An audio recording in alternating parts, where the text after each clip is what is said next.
आज की क्लास शुरू करते हैं। जैसे कि आपको पता है हमारे यहाँ पे संविधान चल रहा है, यानी कि यूपीएससी के लिए हम संविधान पढ़ रहे हैं और संविधान का ये पहला चैप्टर आज कंप्लीट हो जाएगा।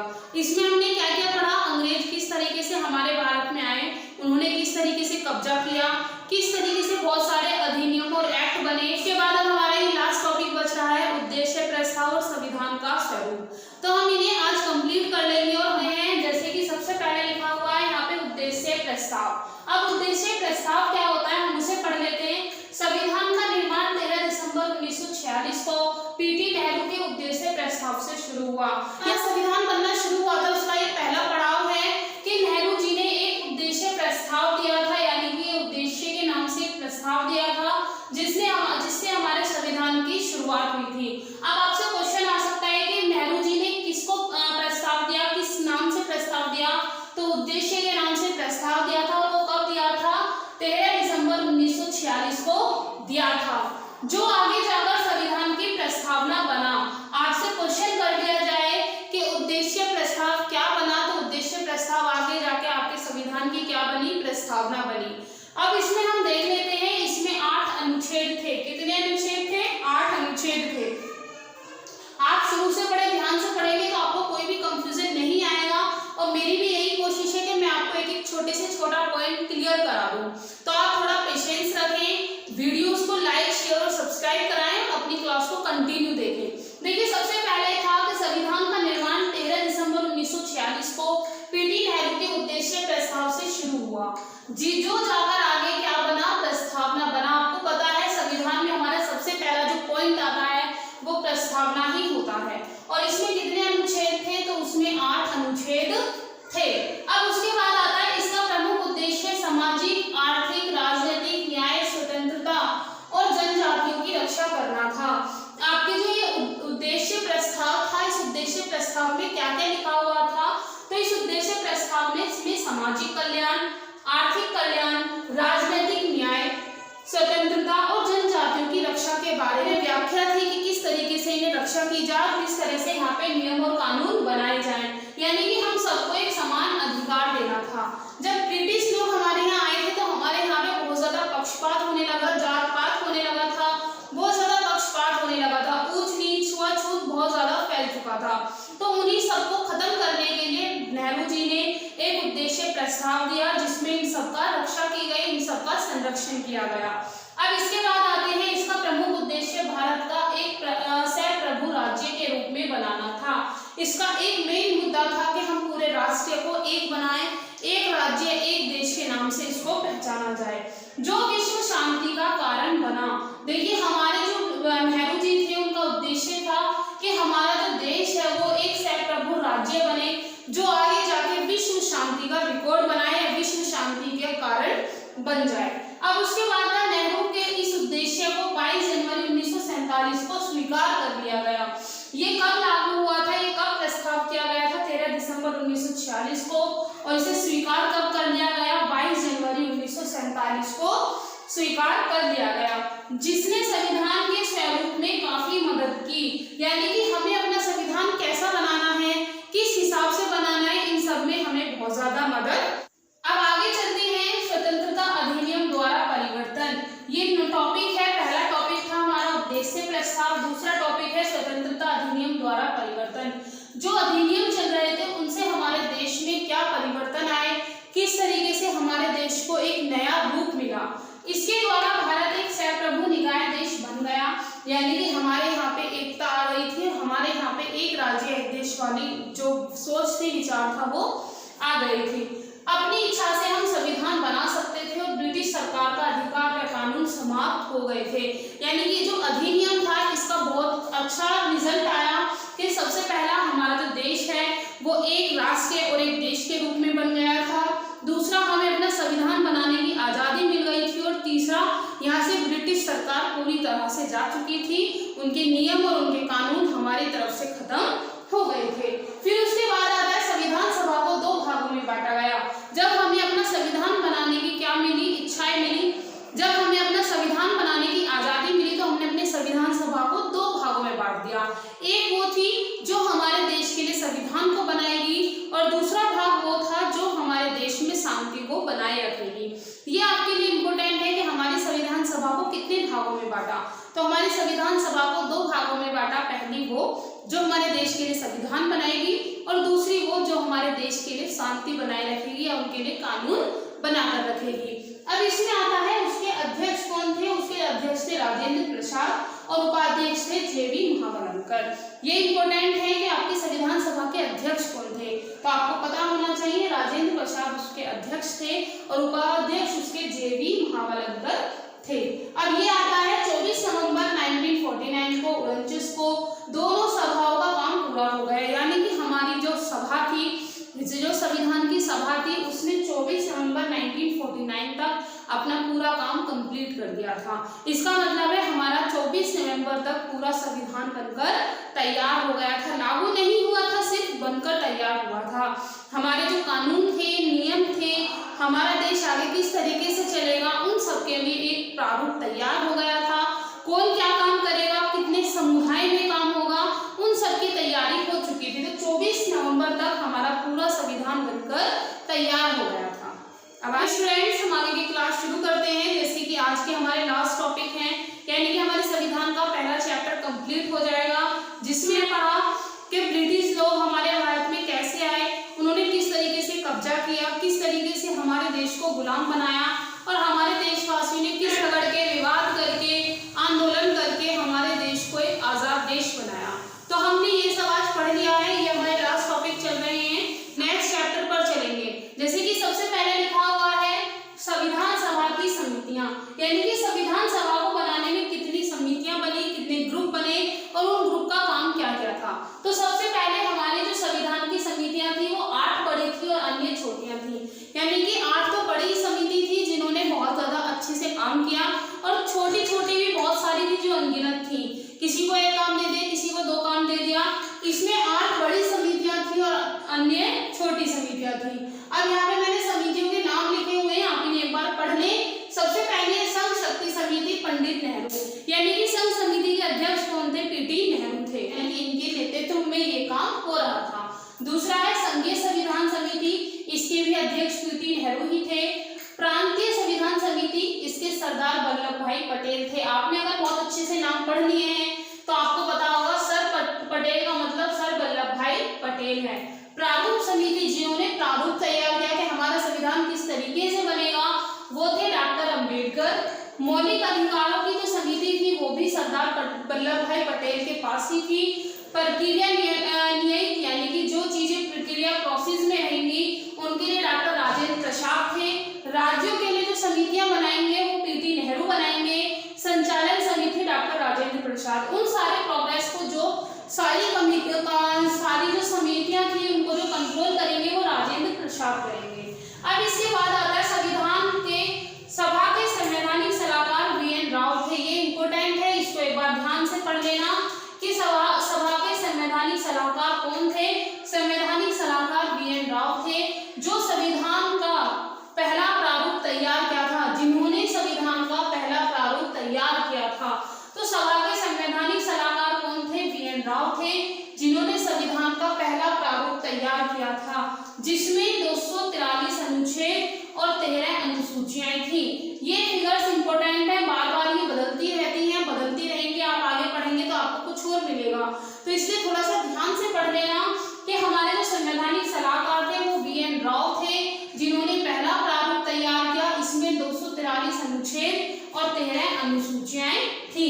संविधान का प्रारूप तैयार करने के लिए 29 अगस्त 1947 को एक समिति का गठन किया गया, यानी कि हमारा संविधान किस तरीके से होगा, हम अपने संविधान को क्या रूप दें, उसके लिए एक समिति यानी कि एक ग्रुप का गठन हुआ। वो कब हुआ था? 29 अगस्त 1947 को हुआ था, जिसके अध्यक्ष कौन थे? डॉक्टर भीमराव अंबेडकर थे। देखिए मैं पूरी कोशिश कर रही हूँ कि मैं आपको एक छोटे से छोटा टॉपिक भी क्लियर करा दूं।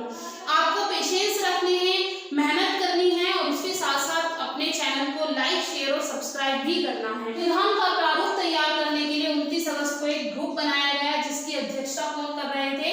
डॉक्टर भीमराव अंबेडकर कर रहे थे। इस समिति में 7 अन्य सदस्य भी थे, जिनके नाम भी मैंने लिख दिए हैं, क्योंकि मेरी पूरी कोशिश है कि मैं आपको छोटे से छोटा टॉपिक भी क्लियर करा दूं। तो यहाँ पे 7 अन्य सदस्य थे, उनमें कौन थे? के.एम. मुंशी थे, मोहम्मद सदुल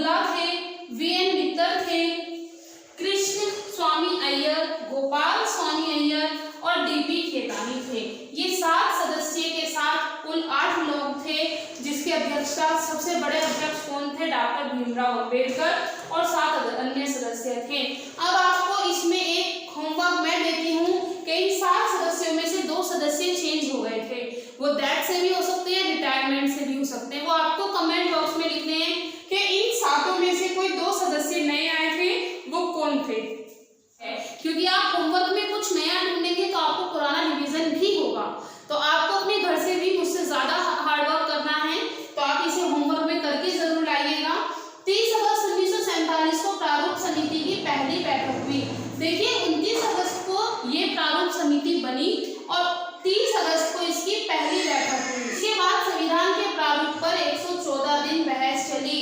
अगर आपने छोटे एग्जाम दे रखे हैं, छोटे एग्जाम का मतलब मैं इससे नहीं कह रही कि कोई छोटी पोस्ट है, यानी कि आप यूपीएससी की तैयारी कर रहे हैं, आईएएस पीसीएस फ्यूचर के आईएएस पीसीएस ऑफिसर बनने वाले हैं, तो आपने पहले अगर कोई एग्जाम दे रखा है तो उसमें आपने इस क्वेश्चन को कई बार देखा होगा कि हमारे संविधान के प्रारूप पर कितने दिन बहस चली। ये बहुत ज्यादा मोस्ट इंपोर्टेंट क्वेश्चन है, तो इसे ध्यान से पढ़ लेना कि प्रारूप समिति पर कितने दिन बहस चली। तो 114 दिन इस पर बहस चली है। ये बहुत इंपॉर्टेंट फिगर है, कई बार एग्जाम में पूछी गई है। एयरफोर्स एनडीए में ये कई बार रिपीटेड क्वेश्चन मिला है। एक इसमें संविधान बनने में कितने दिन लगे, ये भी रिपीटेड क्वेश्चन है। जो रिपीट होता है उसे जरा ध्यान से पढ़ लेना कि प्रारूप समिति पर कितने दिन बहस चली, तो 114 दिन बहस चली और इन 114 दिन में ये 3 बार पढ़ा गया, यानी कि संविधान सभा पर 114 दिन बहस चली और भाई उसी को 3 बार पढ़ा भी गया था। एक बार पढ़ के काम नहीं चला, उन्होंने 3 बार इसका वाचन किया, यानी कि इसको रीड किया, दोबारा पढ़ा। अब इसके बाद नेक्स्ट आते हैं संविधान सभा में डॉक्टर अंबेडकर ने 26 नवंबर 1949 को प्रस्तुत किया और इसे स्वीकार भी कर दिया गया। संविधान सभा में यानी कि जब हमारा संविधान बनकर तैयार हो गया था, इस पे बहस भी हो चुकी थी पूरी तरह से। जब हमारा संविधान बन गया तो इसको प्रस्तुत किया गया लोगों के साथ कमेटी कॉन्स्टिट्यूशन एक्ट में, कॉन्स्टिट्यूशन असेंबली में इसको प्रस्तुत किया गया और इसे वहां पे स्वीकार भी कर लिया गया और इस पे हस्ताक्षर भी हो चुके थे। नवंबर 1949 का दिन किसके रूप में कहा जाता है या मनाया जाता है? संविधान में इस दिन का उल्लेख है। किस दिन के उल्लेख है? भारत के लोगों ने संविधान को अपनाया, लागू किया और स्वयं को सौंप दिया, यानी कि 26 नवंबर 1949 को हमारे भारतीय लोगों ने संविधान को अपनाया, स्वीकार भी किया और इसको लागू भी कर दिया था। तो ये संविधान में उल्लेखित है, आपको कमेंट बॉक्स में बताना है कि ये आपको समझ में आया कि नहीं आया। सिंपल सी बात है भैया, हमारे संविधान में इस दिन को यानी कि 26 नवंबर को किस दिन के रूप में या किस वाक्य के रूप में उल्लेख किया गया है कि भारतीय लोगों ने अपने संविधान को लागू किया, अपनाया और स्वयं को सौंप दिया। अब इसके बाद आता है 26 नवंबर 1949 को जब संविधान अपनाया गया तब उसमें एक प्रस्तावना थी, 22 भाग थे, 395 अनुच्छेद थे और 8 अनुसूचियां थी। ये फिगर भी इम्पोर्टेंट है, आप पीसीएस बनने वाले हैं, आईएएस बनने वाले हैं, आप एक ऑफिसर बैंक पर जा रहे हैं, तो आपको छोटी छोटी फिगर से डरना नहीं है, याद करनी है अच्छे से। यानी कि जब 26 नवंबर को हमारा संविधान अपनाया गया था तो उसमें एक तो प्रस्तावना थी, 22 भाग थे, 395 अनुच्छेद थे और 8 अनुसूचियां भी थी। अब इसके बाद है, ये इम्पोर्टेंट है, थोड़ा सा अलग है लेकिन ये आपके लिए इम्पोर्टेंट है।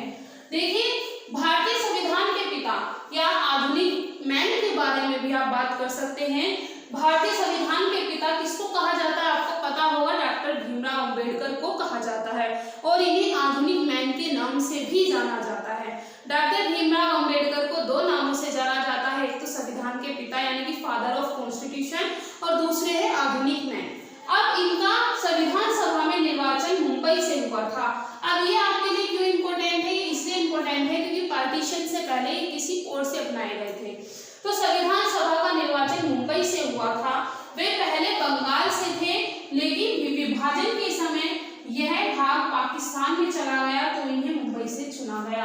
यानी कि जब हमारा बंटवारा नहीं हुआ था देश का तो जो हमारे भीमराव अंबेडकर थे वो पाकिस्तान जो हिस्से में बांग्लादेश है उसके रहने वाले थे और वहां से चुने गए थे।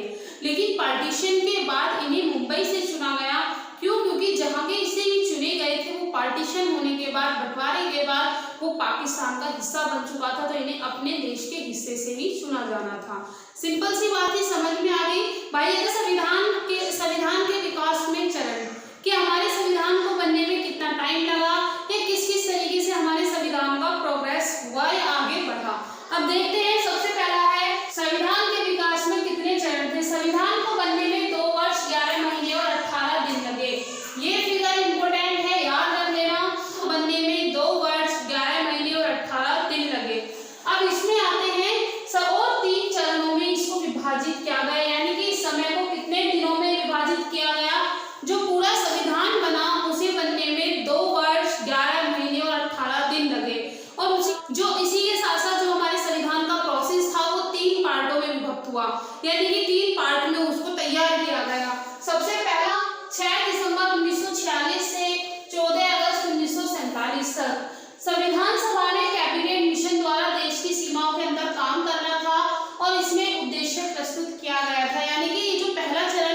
प्रस्ताव को भी प्रस्तुत किया था। अब दूसरा आता है दूसरा चरण आता है 15 अगस्त 1947 से लेके 26 नवंबर 1949 तक, यानी कि यहाँ पे भी 2 साल का गैप था 1947 से 1949 तक। अब इसके अंदर क्या हुआ, संविधान सभा अस्थायी रूप से काम कर सकती थी और इसी के साथ साथ प्रारूप पर 114 दिन बहस हुई और 3 बार पढ़ा भी गया। अभी मैंने इसी में ही बताया था कि हमारे संविधान के प्रारूप पर 114 दिन बहस हुई थी और उसी बहस के अंतर्गत इसे 3 बार पढ़ा भी गया था। तो ये दूसरा चरण था। अब तीसरा और लास्ट चरण क्या था, 27 नवंबर 1949 से मार्च 1942 तक। अब इसमें क्या हुआ, संविधान सभा ने संविधान को अपनाया और भारत में आम चुनाव से नई सरकार बनने का निर्माण भी हुआ, यानी कि जो हमारा अंतिम चरण था 1949 से 1952 तक, इसमें हमारे संविधान को अपना भी लिया गया था और हम अपनी नई सरकार का इंतजार कर रहे थे कि चुनाव से हमारी कौन नई सरकार बनेगी। और आपको पता होगा हमारी पहली सरकार कांग्रेस की ही बनी थी। अब इसके बाद आ जाते हैं, ये कुछ महत्वपूर्ण तथ्य हैं जो आपको पता होने चाहिए। सबसे पहला पॉइंट है, हमारा संविधान 60 देशों से मिलकर बना है। कितने देशों से मिलकर बना है, 60 देशों से मिलकर बना है, इसीलिए इसे विश्व का सबसे बड़ा लिखित संविधान भी माना जाता है। तो हमारा भारतीय संविधान है वो विश्व का सबसे बड़ा लिखित संविधान है और ये कितने देशों से मिलकर बना, 60 देशों से मिलकर बना है। दूसरा है 29 नवंबर 1949 को संविधान का अंगीकरण हुआ और इस दिन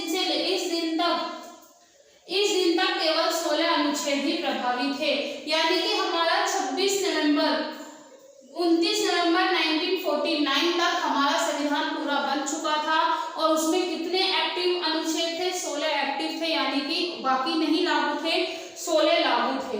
अब नेक्स्ट उसके बाद आता है 26 जनवरी 1950 को पूर्ण रूप से पूरे भारत में संविधान को लागू कर दिया गया था। ये महत्वपूर्ण है, इम्पोर्टेंट है हर एग्जाम के लिए कि हमारा संविधान पूर्ण रूप से कब लागू हुआ, तो 26 जनवरी 1950 को, 26 जनवरी 1950 को पूरे देश में हमारा जो संविधान था वो लागू हो चुका था। अब ये कुछ करंट के क्वेश्चन हैं जो 2015 से 2018 के आसपास के हैं, इन्हें भी एक बार देख लेते हैं। 26 नवंबर 2015 को संविधान दिवस के रूप में मनाया जाता है, यानी कि 2015 से 26 नवंबर हम किसके रूप में बनाते हैं, संविधान दिवस के रूप में बनाते हैं। ये किसके लिए बना था, 125वें जन्म दिवस, यानी कि अंबेडकर साहब का हमारे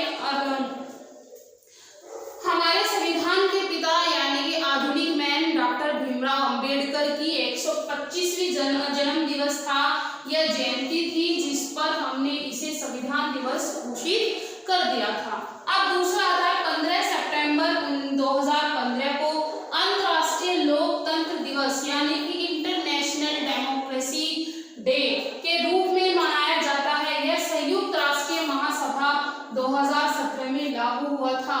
आपको ध्यान होना चाहिए कि 15 सितंबर 2015 से हमारा अंतर्राष्ट्रीय लोकतंत्र दिवस यानी कि इंटरनेशनल डेमोक्रेसी डे के रूप में मनाया जाता है, लेकिन इसे पूरे विश्व में कब घोषित किया गया, तो पूरे विश्व में इसे 2017 में घोषणा की गई। अब इसके बाद आते हैं नासिक और सावी ने एक साथ मिलकर संविधान को ब्रेल लिपि में 5 भागों में प्रकाशित करने का निर्णय लिया है। इट इज इम्पोर्टेंट कि नासिक और सावी ने मिलकर एक साथ संविधान को 5 भागों में बांटकर इसे प्रिंट करने के लिए बोला है, यानी कि इसे प्रकाशित करने के लिए बोला है, जिसका एक पार्ट प्रकाशित हो भी चुका है। यानी कि इस लाइन का पूरा मतलब ये है कि जो हमारा नासिक और सावी थे, इन दोनों ने हमारे पूरे संविधान को 5 भागों में बांट दिया है और 1 बाय 1 करके इन्हें प्रकाशित करके लोगों के सामने लाने का निर्णय भी लिया है। इसका पहला जो पार्टीशन था या इसका जो पहला भाग था वो 25 नवंबर 2018 को प्रकाशित हो चुका है। तो ये था कि संविधान का पहला चैप्टर, जिसमें हमने अंग्रेजों के आने से लेके अपने संविधान को बनने तक सारी डिटेल्स पढ़ ली हैं। अगर आपको ये पसंद आया हो तो इसको लाइक शेयर सब्सक्राइब कीजिएगा। अगर आप इसमें और जानकारियां लेना चाहते हैं तो मुझे कमेंट बॉक्स में जरूर बताइए।